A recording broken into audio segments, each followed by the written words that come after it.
안녕하십니까. 제주항공정비본부 김포정비팀에 소속 중인 항공정비사 곽준영입니다.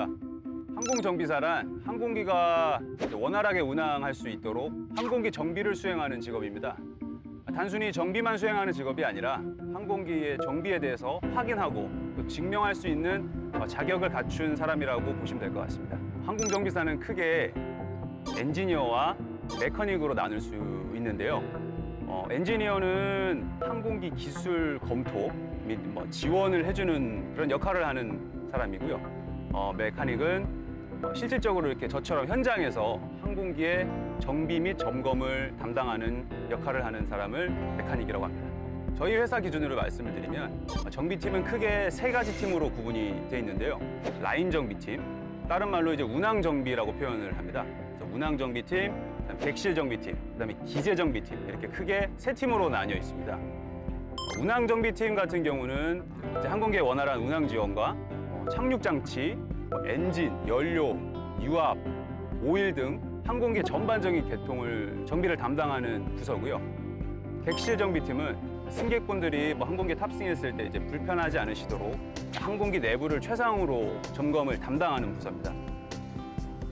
기재 정비팀은 이렇게 항공기의 기체 내외부의 수리와 개조, 또 타이어와 브레이크 같은 부품들의 재생을 담당하는 역할을 하는 부서입니다. 저는 이 중에서도 운항 정비팀에 소속돼 있습니다. 점검과 정비의 좀 차이를 아셔야 되는데, 점검은 이제 항공기가 이상이 없는지를 판단하는 행위를 점검이라고 하고요. 정비는 항공기에 어떤 문제가 발생했을 때, 어떤 불편한 부분이 있을 때 저희가 그걸 다시 원활한 상태로 복귀시키는 행위를 정비라고 합니다. 그래서 정비는 야간에 주로 수행을 하고, 주간에는 이제 승객분들이 타고 이제 여행을 가셔야 되니까 항공기의 원활한 운항 지원과 점검, 그리고 항공기가 운항하면서 피치 못하게 발생하는 결함을 신속하고 정확하게 수정해서 정시성을 유지하는 것이 주간 근무의 핵심입니다. 제가 생각하기에 항공정비사의 제일 중요한 덕목은 정직함이라고 생각합니다. 항공기 같은 경우는 워낙 좀 위험한 이동수단이기 때문에 한번 사고가 나면 크게 발생하지 않습니까? 그래서 항상 저희가 사고 방지, 예방 정비를 위해서 항상 항공기를 정비를 수행할 때 항상 꼼꼼하게 수행하는 그런 세밀함과 집중력도 또 필요한 덕목이라고 좀 생각합니다. 정비를 수행하는데 저희 정비사의 성경책과도 같은 게 정비 교범이거든요. 그 정비 교범에 정말 정직하고 정확하게 그 교범을 준수해서 정비를 해야만 그 치명적인 어떤 사고의 발생을 줄인다거나 아니면 없앨 수가 있습니다. 제가 처음 회사에 입사했을 때 처음 수행했던 정비가 또 우연찮게도 엔진 체인지 작업이었습니다. 그때 당시에는 저는 항공기 정비에 대해서 아무것도 모르니까 이제 옆에서 선배들이 하는 거 공구 보조하고 닦고 이동하고 이런 역할을 이제 주로 담당을 했는데, 그래서 정비가 완료가 되고 그날 첫 편에 이제 승객분들이 탑승을 하시고 비행기가 건강한 상태로 이륙을 하는 모습을 보면서 저도 대견하다고 느꼈고 비행기도 잘 나가줘서 참 고맙다는 그런 생각을 했던 적이 있습니다. 제가 생각하는 항공정비사의 필수 조건은 일단 항공정비사 면허증이 있어야 된다고 생각을 하고, 그 항공정비사 면허증이 필기, 실기, 구술 이렇게 나뉩니다. 필기는 어느 누구나 볼 수 있거든요. 근데 중요한 게 실기를 볼 수 있는 그 자격인데, 국토교통부에서 인정한 기관에서 2000시간 이상의 수업을 듣거나 아니면 현장 경력이 6개월 이상이 돼야 실기를 볼 수가 있습니다. 항공 관련 학과가 있는 4년제 대학, 그리고 전문대학, 그리고 국토부가 인정한 전문기관, 학점운행제 기관이죠. 학점운행제 기관, 그리고 국토부에서 주관하는 수업을 실시하는 고등학교, 이렇게 크게 한 4개 정도 될 것 같습니다. 저는 항공직업전문학교의 항공정비과에 입학을 했는데, 항공정비과의 목표가 아주 단순합니다. 항공정비사 면허증 취득, 그리고 전문학사 학위 취득인데, 이론부터 시작해서 그다음에 필기, 실기, 그다음에 구술까지 면허증에 대한 모든 그 과목을 담당하는 수업으로 필수 수업으로 구성이 되어 있고요.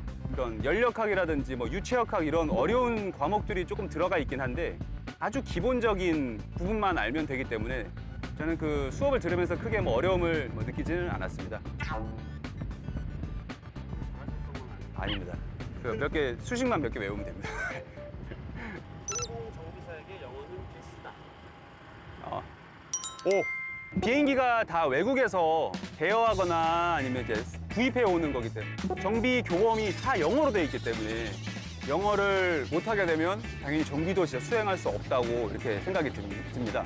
그래서 영어 실력도 필수라고 그렇게 생각을 합니다. 영어의 기준은 저희 회사에서는 토익 점수로 이렇게 구분을 하고 있습니다. 채용 공고에는 한 600점 정도가 이제 기준인데 제가 생각할 때는 한 700점 정도 되면 무난할 것 같습니다. 눈이 나쁘면 항공 정비사를 못하더라. X. 눈이 나쁜 것도 눈이 어떻게 나쁘냐를 따져야 되는데 교정 시력, 양안에 교정 수술을 받아서 교정 시력으로는 충분히 입사가 가능하고요. 안경을 껴도 상관없습니다. 단지 이제 어떤 생맹 이런 부분에는 좀 제가 알기로는 지원이 불가한 걸로 알고 있습니다. 정비사는 수명이 짧다? 세모? 물음표 이렇게 해도 되나요? 물음표. 이 정비사라는 직업이 위험 요소가 많긴 많아요. 무거운 중량물들도 들어야 되는 작업도 필요하고 또 이런 소음 지역에서 이제 정비를 하다 보니까 이명 현상이 발생할 수도 있고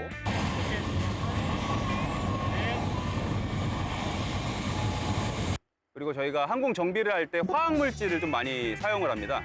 그렇기 때문에 그 어떤 중금속 이런 데 노출이 됐는지 저희가 점검을 또 검진을 또 많이 받습니다. 그래서 1년에 한 번씩 저희는 특수 건강 검진을 시행하고 있습니다. 업무 마치고 공항에서 샤워할 수 있다? 오. 근데 샤워 시설은 저희 시설이 아니고 이 공항 공사의 시설입니다. 그래서 샤워는 원하시면 얼마든지 할 수 있습니다. 항공 정비사는 공항 주차가 무료다. X. 주차장 같은 경우도 이 공사에 포함된 거기 때문에 저희는 일정 비율 할인을 받아서 좀 저렴하게 이용하고 있습니다. 가격이 한 50% 정도 할인 받는 걸로 알고 있고요. 나머지는 개인 부담입니다. 항공 정비사는 비행기를 공짜로 탄다. X. 업무상 출장을 갈 때나 뭐 이런 때는 이제 비행기 티켓이 지급이 되지만 직원이라고 해서 공짜로 지급이 되는 건 아니고 할인 포인트를 이렇게 적용을 해서 이제 복지 차원에서 이제 이용을 하고 있습니다. 그리고 뭐 결혼했을 때나 뭐 이런 또 신혼 티켓 같은 것도 공짜로 나오고 뭐 부모님 이런 회갑, 환갑 이런 또 잔치 때 또 회사에서 또 그런 티켓도 지급되고 뭐 이런 것이 있습니다. 항공 정비사는 하루에 3만 보씩 버는다. X. 3만 보는 아니고요. 제가 지금 스마트워치를 차고 있는데 하루에 한 15,000보에서 2만 보 좀 걷는 것 같습니다. 항공 정비를 할 줄 알면 자동차나 다른 기계들도 잘 고치고. 오. 항공정비사는 공구만 있으면 제가 볼 때는 무엇이든 고칠 수 있다고 생각합니다. 기본적인 기계적인 시스템이 거의 다 대동소이한 편이거든요.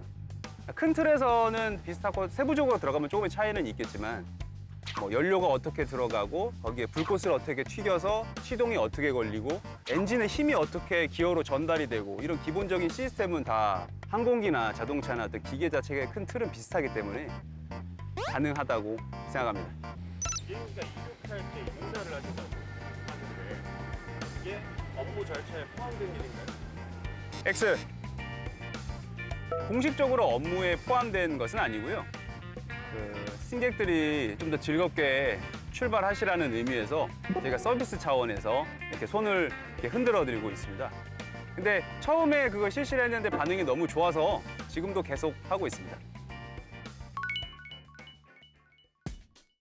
제가 생각하기에 항공 정비는 정말 그 정비의 꽃이라고 생각을 합니다. 그래서 제가 항공기를 고치기 위해서 이 공구들을 다 들고 엔진을 열고 그 엔진의 어떤 잘못된 부분을 제가 찾아서 꼼꼼하게 수리를 하고 다시 수리를 하고 다시 엔진을 돌렸을 때 엔진이 원활하게 작동이 되면 그때 기분은 정말 말할 필요가 없거든요. 정비가 정말 딱 클리어하게 잘 됐을 때가 제일 좋은 것 같아요. 딱 깔끔하게 수행을 하고 아침에 비행기가 시원하게 날아갈 때 그때가 제일 기분이 좋고 보람됩니다.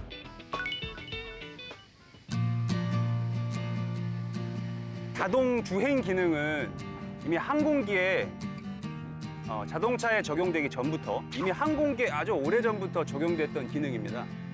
그렇지만은 자동 정비 기능은 존재하지가 않습니다. 지금도 요즘에 인공지능이 되게 뜨겁지만 인공지능이 아무리 발전한다고 하더라도 정비를 수행하는 것은 인간의 손이 아니면 좀 불가능하다고 생각을 합니다. 또 요즘이 이제 국가의 벽이 얇아진 지 오래지 않습니까? 그래서 지금은 코로나 때문에 항공업계가 이 벽을 넘지 못하는 상황인데요. 늘 그랬듯이 우리는 항상 이 어려움을 극복할 것이고 또 미래에도 항공정비사는 반드시 필요한 직업이라고 저는 강력하게 말씀드립니다. 제가 처음 이 직업을 갖고자 할 때 마음을 먹었을 때 어디서부터 이렇게 시작해야 될지를 전혀 몰랐어요. 정말 막막했고 이게 맞는 길인가? 이렇게 하면 되나? 뭐 이런 생각들도 되게 많았어요. 근데 막상 한 걸음 한 걸음 이제 걸어오다 보니까 하게 되더라고요. 결국에는 부딪혀 보지도 않고 그냥 나 혼자만의 생각이 너무 강했었던 것 같아요. 막상 오다 보니까 주변에서 많은 사람들이 도움을 주고 또 그 사람을 통해서 또 새로운 분야를 알아가면서 조금씩 걷다 보니 여기까지 도착한 것 같습니다. 아직 무언가 걱정이 많아서 눈치가 보여서 도전을 못 하시는 분이 있다면 일단 시작해 보세요. 시작하면 길이 열리고 주변에서 도와주고 결국엔 도착하게 됩니다. 파이팅!